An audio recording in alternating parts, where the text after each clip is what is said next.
What's up, you guys? Welcome to today's video.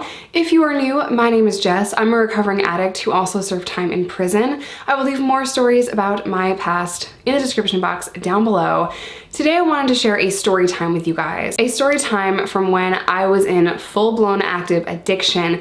It's been a long time since I just sat down and shared a story time with you guys and shared a story from this time in my life. And it's interesting, as I'm writing my autobiography, I'm kind of digging up more stories and they're just coming out. I am just pouring my heart out to the pages in my book, and I can't wait for that to be released. It's gonna be months and months and months. We're still, working on it. We haven't even started the draft, but I did want to include a little update on that here before we get into the video. I am working very hard. I have hired an editor so that we can get this to you guys faster. So I will keep you guys informed, but just know that I am pouring my heart out in this book, and as I continue to write more on my story, I'm remembering a lot more. So I was reminded of this story from Chicago, which is where I live now, and I didn't always like it. So enough rambling. Without further ado, let's get into today's story time.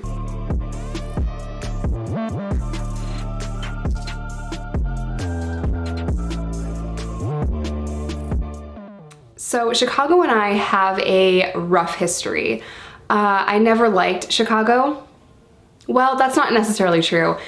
Chicago was a place where even if I was clean and sober, I would travel, and I found myself in Chicago quite a bit, but even if I was clean when I passed through, I relapsed here. I have a rough history with relapsing, so I know a lot of you are recovering addicts, and I know a lot of you still struggle, and if you are watching me today, please know that I spent a lot of time in that struggle, and you can absolutely pull yourself out of that. I never thought I could ever live to be sober. I never thought I would live to see the age of 30, especially with how reckless and how dangerous my life was. I was so careless, and I was so, oh man, just sick. I was just sick. So for those of you that don't know, I worked on a traveling sales company. That is why I came through Chicago a lot. Now, this sales company, we would travel to get to the crew via bus. The reason why we would travel on a Greyhound bus is because a lot of us didn't have IDs. A lot of us were on the run from probation or parole, or we had other issues, or the bus was just cheaper, definitely not faster. So I have a few stories from the Greyhound bus, but in this instance, my first time coming through Chicago, I was quitting, I think, or maybe taking time off from the magazine crew. I probably quit. I quit a lot. And I was downtown Chicago at the bus depot. And for those of you that are from Chicago, it's on Harrison Street. It's really just kind of sketch right there. There are a lot of people coming and going from Greyhound stations. Some of them are sketchy individuals, such as myself from back then. And I had been relatively sober at this moment. Relatively, I mean, I was still drinking a lot. Jack Daniels was my favorite alcoholic beverage. Not mixed drinks, not Jack and Coke, like straight out of the bottle Jack Daniels. That's kind of how I got down. Anyway, I was relatively sober, meaning I wasn't on heroin at this time. And I thought I was in control. I think that is what addiction does to us. It lies to us and tells us that we are in control of our own lives when really the substance is in control. So this was really difficult for me to swallow my pride and realize, oh my, I'm a full-blown addict. And it took years to get to that point. Years, you guys. I genuinely believed I had everything under control, which I have to laugh about now because no, I didn't. Not even close. I was a mess of a person. So I had a layover in downtown Chicago, and I don't know if this was the first time I had come through here, but it was definitely a time that I remember. So downtown Chicago, Harrison Street, at the bus depot. And I walked outside to smoke a cigarette. I was a cigarette smoker. I no longer am, and I never really was addicted to nicotine. And I see this guy in a white car parked outside of the bus depot, and he was nodding out. And without even a second hesitation of stranger danger, that didn't flash in my mind, not even a second hesitation, I ran up to him and I knocked on the window and I said, "Hey, He's like, what? And I'm like, I need to get what you got. You got any more? And he was shocked. First of all, he was shocked that this very petite girl was running up on him and just knocking on the door. You know, I'm sure because he was nodding out and he was like kind of in and out of it, I'm sure the banging scared him on the window. But I was like, I knew what he was on. Maybe not, maybe he was just really tired, but I felt like I just knew what was up. So I'm like, I need to get what you got. You got any more? And he's like, what? It took him a second to process it. And I'm like, listen, I need to get some of that. And he said, fuck off, little girl, or something like that, right? He was not trying to let me in his car. He was not trying to take me on the block to score. And I said, I got money. It'll take you 5 minutes. Take me to get some stuff if you don't have anything else on you. And he was still a little reluctant to do that. I remember having a hoodie on and I took my hoodie off. He's like, what are you doing? What are you doing? Like, he was so confused at what was going on. And I said, look at my arms. I'm a junkie too. Just take me on the fucking block, dude, please. And he's like, damn. All right, get in.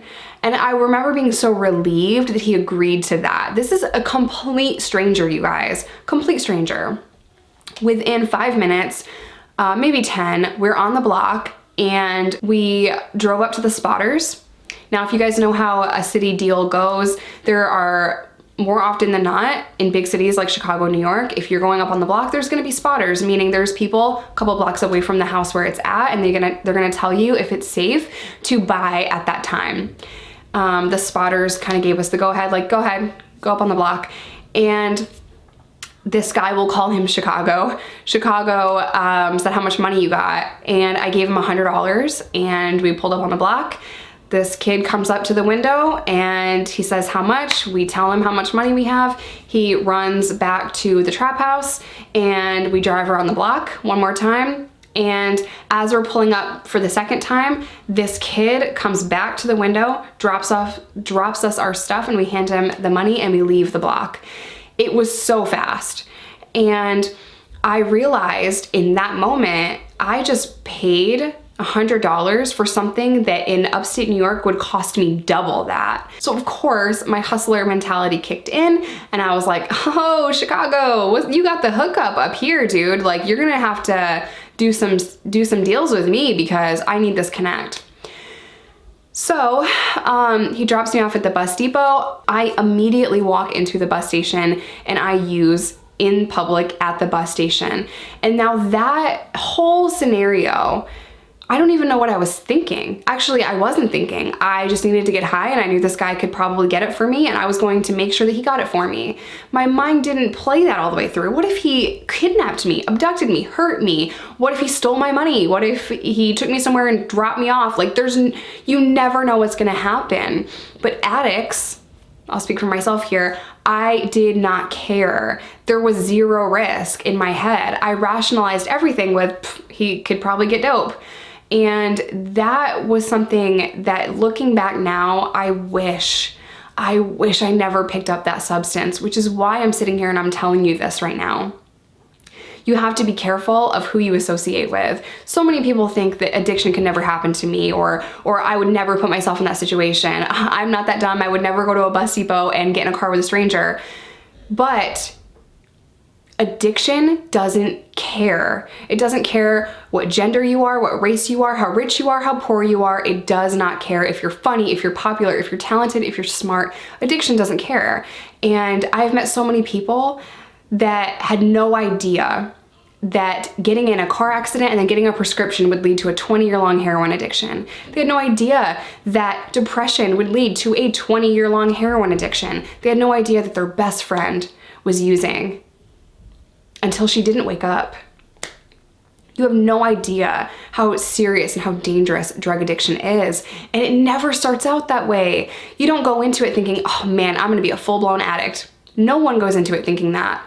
A lot of times we're like, fuck, I'm really sad right now. I don't wanna feel this pain that I'm feeling, so I'm gonna get high, or I'm gonna get drunk, or I'm gonna use this, or I'm gonna party. We're just having a good time. It's just a party.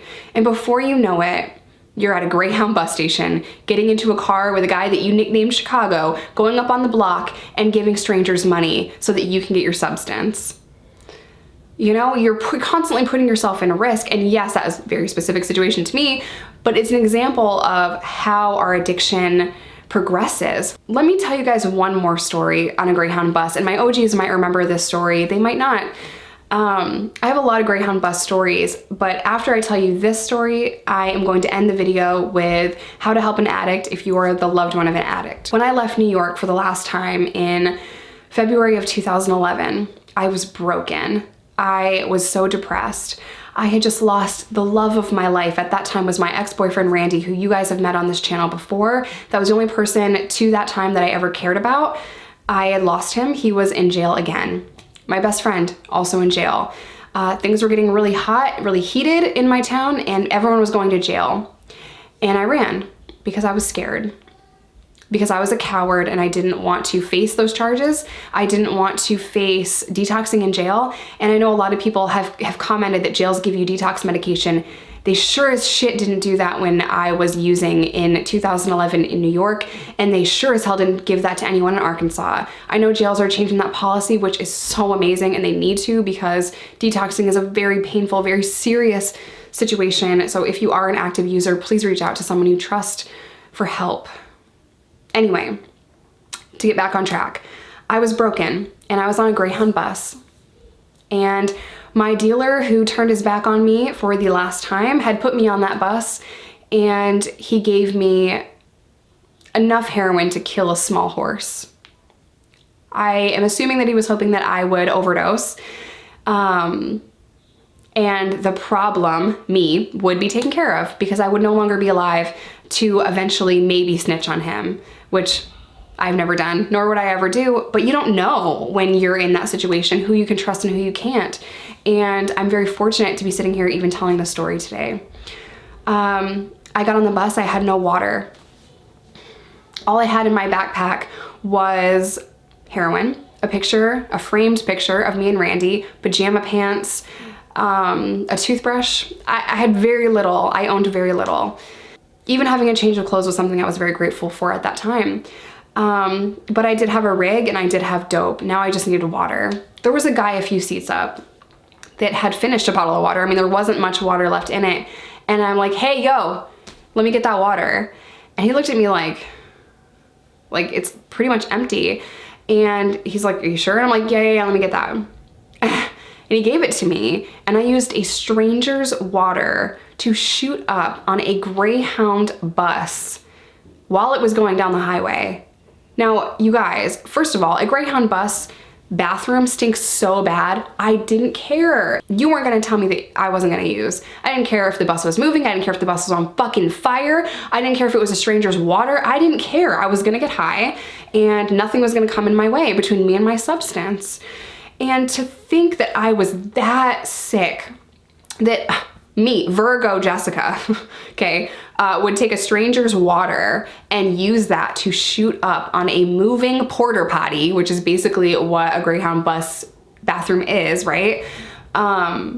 Just blows my mind that I was that sick, but I didn't care, and neither did my addiction. You're not gonna come between me and my addiction. You're not gonna tell me that I can't get high when I have the stuff that I need to get high. So yeah, I was really sick, and I know a lot of you guys are watching this and they're like, Jessica, how the hell do I help my loved one? And the really blunt, hard truth of it is you can't do anything unless they're willing to get sober, and that sucks. All you can do is encourage them and be there for them, talk with them, don't talk at them, let them know that they are loved and cared for, because at some point, they are gonna think back to, you know what, I have a family that loves me. That's gonna hit them. Not everyone has a positive story of recovery. Not everyone makes it out of recovery. But there have been so many moments where I remembered, I have a family that loves me. And Reese as well, Reese, my boyfriend, is a recovering meth addict. And he always remembered that his family didn't judge. The door was always open. He could always go there and get something to eat. It's so difficult because every person is different, every journey is different, every path to sobriety is different as well. So no matter how you got sober, whether it was prison like me, medically assisted treatment, therapy, cognitive behavioral therapy, group sessions, individual sessions, white knuckling it in a jail cell, God, however you got sober, I am proud of you. Whatever sober looks like to you, I am proud of you. I know plenty of people that were heroin addicts and now they have 10 years of sobriety, but they smoke weed. That is sober to them, and I'm proud of them. Sobriety is relative, and what works for me might not work for you. What got me sober might not have gotten you sober. It doesn't matter. The fact of the matter is, anyone that has gotten sober is a fucking warrior, and we need to celebrate that. Even if you don't understand how that person has gotten sober, or if their path to sobriety is different than your path to sobriety, we need to encourage them and judge less, love more. Please know that if you're in active addiction, there are so many programs. Google what programs, what treatment facilities, what meetings you have in your city. If you need help, there are so many resources out there for you. And just know that you are not alone. It might feel like you're alone, but there are so many people like myself that have gotten sober and that are living healthy and happy lives now. I love you guys. Stay safe, stay sober, reach out for help if you need it, because there is no shame in that. And I will see you guys in my next one.